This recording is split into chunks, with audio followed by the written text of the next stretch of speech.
بسم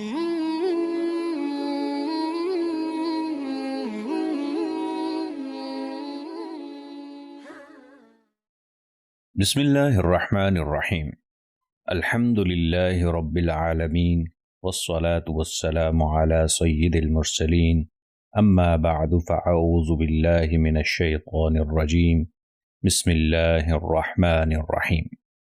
السلام علیکم ورحمۃ اللہ وبرکاتہ۔ ناظرین کرام، ہم آپ کی خدمت میں تفسیر القرآن صراط الجنان پیش کرنے جا رہے ہیں۔ آج کی قسط کو شروع کرنے سے پہلے آپ سے مؤدبانہ گزارش ہے کہ اپنے لیے مخصوص وقت پر ضرور اس کو سنیے اور دیکھیے، اپنے گھر والوں کو اور دوسروں کو ترغیب دیجیے اور اسے اپنے لیے اللہ تبارک و تعالی کا بہت بڑا احسان تصور کریں کہ اس نے ہمیں اور آپ کو اپنی باقی زندگی میں ایک مرتبہ پورے قرآن کو اچھے انداز سے سمجھنے کی توفیق عطا فرمائی۔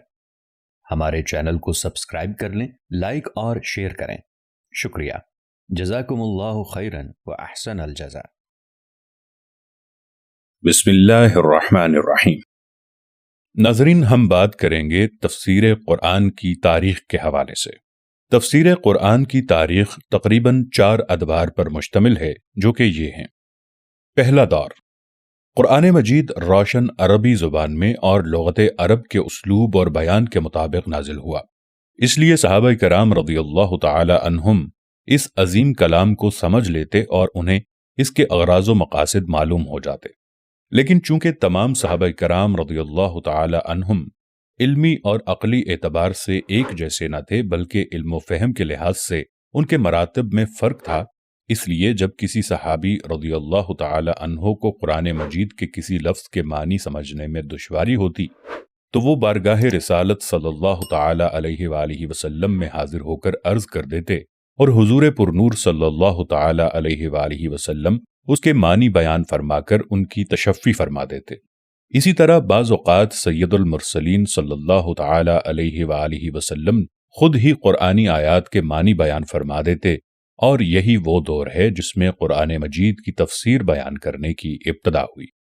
اس مرحلے میں سب سے پہلے قرآن مجید کی تفسیر اور اس کے معنی اللہ تعالیٰ نے اپنے حبیب صلی اللہ تعالی علیہ وآلہ وسلم سے بیان فرمائے، کیونکہ اللہ تعالیٰ اپنے کلام کی مراد کو سب سے زیادہ جانتا ہے، اور اس کے بعد تاجدار رسالت صلی اللہ تعالی علیہ وآلہ وسلم نے صحابہ کرام رضی اللہ تعالی عنہم کے سامنے قرآن عظیم کی تفسیر بیان فرمائی۔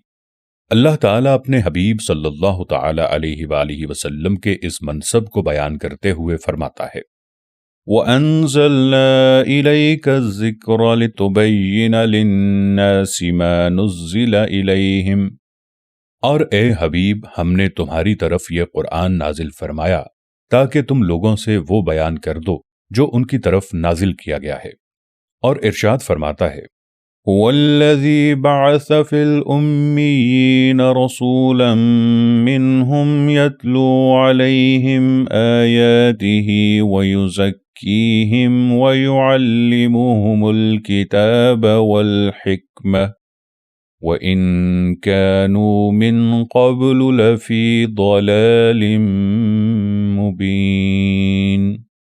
وہی اللہ ہے جس نے ان پڑھوں میں انہی میں سے ایک رسول بھیجا جو ان کے سامنے اللہ کی آیتیں تلاوت فرماتا ہے اور انہیں پاک کرتا ہے اور انہیں کتاب اور حکمت کا علم عطا فرماتا ہے، اور بے شک وہ اس سے پہلے ضرور کھلی گمراہی میں تھے۔ تفسیر قرآن کا دوسرا دور، جب سرکار دو عالم صلی اللہ تعالی علیہ وآلہ وسلم نے وصال فرمایا تو صحابہ کرام رضی اللہ تعالی عنہم کا مقدس زمانہ آیا، اور یہ وہ مبارک ہستیاں ہیں جنہوں نے براہ راست سید المرسلین صلی اللہ تعالی علیہ وآلہ وسلم سے قرآن عظیم کی تعلیم حاصل کی۔ ان میں سے بعض صحابہ کرام رضی اللہ تعالی عنہم ایسے تھے جنہوں نے اس کام کے لیے اپنی پوری زندگی وقف کر دی تھی۔ انہوں نے اہل زبان ہونے اور نزول قرآن کے ماحول سے پوری طرح واقف ہونے کے باوجود اپنی زباندانی پر بھروسہ نہیں کیا، بلکہ رسول اللہ صلی اللہ تعالی علیہ وآلہ وسلم سے قرآن مجید سیکھا اور اس کے اسرار و رموز کی معلومات حاصل کی۔ مشہور تابعی عالم حضرت ابو عبد الرحمن رضی اللہ تعالی عنہ فرماتے ہیں صحابہ کرام رضی اللہ تعالی عنہم میں سے جو حضرات ہمیں قرآن عظیم کی تعلیم دیا کرتے تھے، انہوں نے ہمیں بتایا کہ وہ رسول اللہ صلی اللہ تعالی علیہ وآلہ وسلم سے 10 آیتیں سیکھتے اور اس وقت تک ان سے آگے نہ بڑھتے تھے جب تک ہم ان آیات کی تمام علمی اور عملی باتوں کا علم نہ حاصل کر لیں۔ اور حضرت انس رضی اللہ تعالی عنہ فرماتے ہیں، جب کوئی شخص نبی کریم صلی اللہ تعالی علیہ وآلہ وسلم سے سورہ بقرہ اور سورہ آل عمران پڑھ لیتا تو وہ ہماری نظروں میں بہت قابل احترام ہو جاتا تھا۔ اس دور میں جب لوگوں کو قرآنی آیات کے معنی سمجھنے میں مشکل ہوئی تو انہوں نے صحابہ کرام رضی اللہ تعالی عنہم کی بارگاہ میں حاضری دی اور چشمہ رسالت صلی اللہ تعالی علیہ وآلہ وسلم نے پورے قرآن مجید کی تفسیر بیان فرمائی، اور نہ ہی صحابہ کرام رضی اللہ تعالی عنہم نے مکمل قرآن عظیم کی تفسیر ذکر کی، بلکہ ان کی تفسیر کا محور کسی لفظ کی وضاحت، لغت سے استشہاد، شان نزول کا بیان اور ناسخ و منسوخ وغیرہ کا ذکر تھا۔ اور اس کی ایک بڑی وجہ یہ تھی کہ وہ خود اہل زبان تھے اور لغت عرب کے اسلوب و بیان سے پوری طرح واقف تھے، اس لیے انہیں پورے قرآن کی تفسیر کی حاجت نہ تھی۔ صحابہ کرام رضی اللہ تعالی عنہم میں سے چند مشہور مفسرین کے اسماء گرامی یہ ہیں: حضرت عثمان غنی رضی اللہ تعالی عنہ، حضرت علی المرتضی کرم اللہ تعالی وجہہ الکریم، حضرت عبداللہ بن عباس رضی اللہ تعالی عنہما، حضرت عبداللہ بن مسعود رضی اللہ تعالی عنہ، حضرت ابی بن کعب رضی اللہ تعالی عنہ، حضرت زید بن ثابت رضی اللہ تعالی عنہ، حضرت عبداللہ بن عمرو بن العاص رضی اللہ تعالی عنہما، حضرت ابو موسیٰ اشعری رضی اللہ تعالی عنہ، اور حضرت ابو درداء رضی اللہ تعالی عنہ۔ تفسیر قرآن کا تیسرا دور۔ صحابہ کرام رضی اللہ تعالی عنہم کے بعد تابعین کا زمانہ آیا۔ ان کے پاس اگرچہ تفسیر قرآن کا ایک بیش بہا ذخیرہ تھا، لیکن وہ پورے قرآن عظیم کی تفسیر نہ تھی، بلکہ بعض آیات کی تفسیر تھی۔ اس دور میں اسلام اطراف عالم میں پھیل چکا تھا، اور جو صحابہ کرام رضی اللہ تعالی عنہم موجود تھے وہ مختلف شہروں میں دین اسلام کی خدمت میں مصروف تھے۔ اسی دور میں مختلف فتنے اٹھے، لوگوں کی آراء میں اختلاف ہوا اور فتاوی کی کثرت ہوئی، تو تابعین نے حدیث، فقہ اور قرآن مجید کے علوم کی تدوین کی طرف توجہ فرمائی۔ تفسیر قرآن کے سلسلے میں انہوں نے حضور پرنور صلی اللہ تعالی علیہ وآلہ وسلم اور ان کے صحابہ کرام رضی اللہ تعالی عنہم کے طریقے کی پیروی کی کہ سب سے پہلے قرآن مجید کی تفسیر قرآنی آیات سے بیان کی، پھر حضور اقدس صلی اللہ تعالی علیہ وآلہ وسلم کی احادیث سے بیان کی، اور مزید یہ طریقہ اختیار کیا کہ جہاں انہیں قرآن مجید کی آیات اور نبی اکرم صلی اللہ تعالی علیہ وآلہ وسلم کی احادیث سے قرآنی آیات کی تفسیر نہ ملی، وہاں قرآن مجید کی تفسیر صحابہ کرام رضی اللہ تعالی عنہم کے آثار سے بیان کی، اور جہاں انہیں تفسیر قرآن سے متعلق صحابہ کرام رضی اللہ تعالی عنہم کے آثار نہیں ملے، وہاں انہوں نے اجتہاد اور استنباط سے کام لیا، اور اسی دور میں کتب تفسیر کا ایک ذخیرہ معرض وجود میں آیا۔ تابعین میں سے چند مشہور مفسرین کے اسماء گرامی یہ ہیں: حضرت ابن المسیب رضی اللہ تعالی عنہ، حضرت عروہ رضی اللہ تعالی عنہ، حضرت سالم رضی اللہ تعالی عنہ، حضرت عمر بن عبد العزیز رضی اللہ تعالی عنہ، حضرت سلیمان بن یسار رضی اللہ تعالی عنہ، حضرت عطا بن یسار رضی اللہ تعالی عنہ، حضرت زید بن اسلم رضی اللہ تعالی عنہ، حضرت ابن شہاب زہری رضی اللہ تعالی عنہ، حضرت حسن بصری رضی اللہ تعالی عنہ، حضرت مجاہد بن جبیر رضی اللہ تعالی عنہ، حضرت سعید بن جبیر رضی اللہ تعالی عنہ، حضرت علقمہ رضی اللہ تعالی عنہ، حضرت قتادہ رضی اللہ تعالی عنہ، حضرت امام ابن سیرین رضی اللہ تعالی عنہ، حضرت ابراہیم نخعی رضی اللہ تعالی عنہ، اور حضرت امام شعبی رضی اللہ تعالی عنہ۔ چوتھا دور۔ تابعین کے بعد اموی اور عباسی خلفاء کے دور میں تفسیر قرآن پر بہت کام ہوا، اور اس وقت سے لے کر اب تک مختلف زبانوں میں اور مختلف اقسام میں کثیر تفاسیر لکھی گئی ہیں۔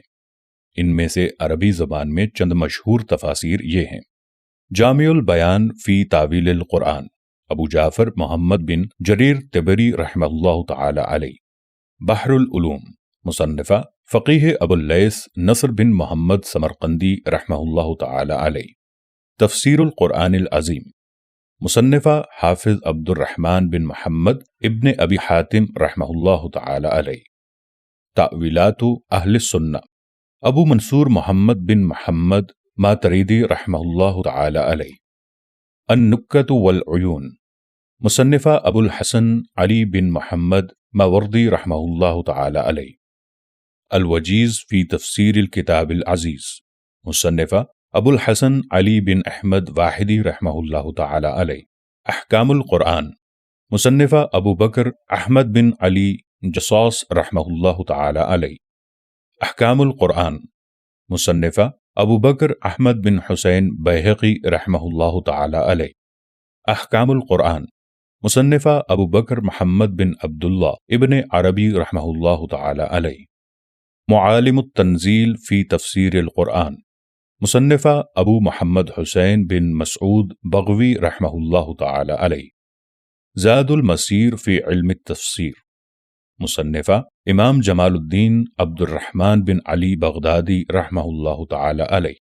التفسیر الکبیر مصنفہ ابو عبداللہ محمد بن عمر راضی رحمہ اللہ تعالی علیہ۔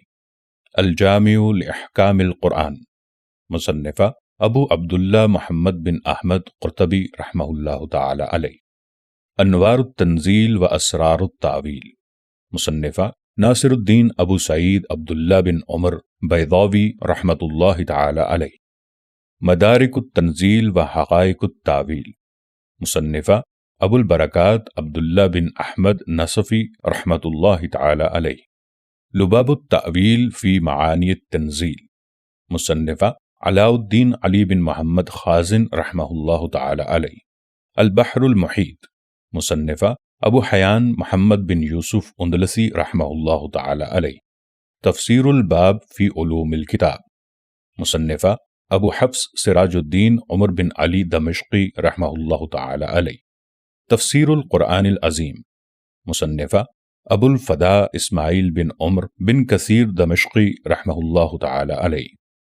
الدر المنشور فی تأویل بالمأثور مصنفہ عبد الرحمن بن ابی بکر جلال الدین سیوطی رحمہ اللہ تعالی علیہ۔ تفسیر الجلالین مصنفہ جلال الدین محلی و جلال الدین سیوطی رحمہ اللہ تعالی علیہ۔ ارشاد العقل السلیم مصنفہ ابو سعود محمد بن محمد عمادی رحمہ اللہ تعالی علیہ۔ روح البیان مصنفہ شیخ اسماعیل حقی رحمۃ اللہ تعالی علیہ۔ روح المعانی مصنفہ شہاب الدین سید محمود آلوسی بغدادی رحمۃ اللہ تعالی علیہ۔ حاشیۃ الجمل علی الجلالین مصنفہ شیخ سلیمان الجمل رحمہ اللہ تعالی علیہ۔ حاشیۃ الصاوی علی الجلالین مصنفہ علامہ احمد صاوی رحمۃ اللہ تعالی علیہ۔ ناظرین کرام، مفسرین نے تفسیر اور تاویل کی مختلف تعریفات کی ہیں۔ ان میں سے تفسیر کی ایک تعریف یہ ہے کہ قرآن مجید کے وہ احوال بیان کرنا جو عقل سے معلوم نہ ہو سکیں بلکہ ان میں نقل کی ضرورت ہو، جیسے آیات کا شان نزول یا آیات کا ناسخ و منسوخ ہونا بیان کرنا۔ تاویل قرآن کی ایک تعریف یہ ہے کہ قرآنی آیات کے مضامین اور ان کی باریکیاں بیان کی جائیں اور صرفی و نحوی قواعد اور دیگر علوم کے ذریعے قرآنی آیات سے طرح طرح کے نکات نکالے جائیں۔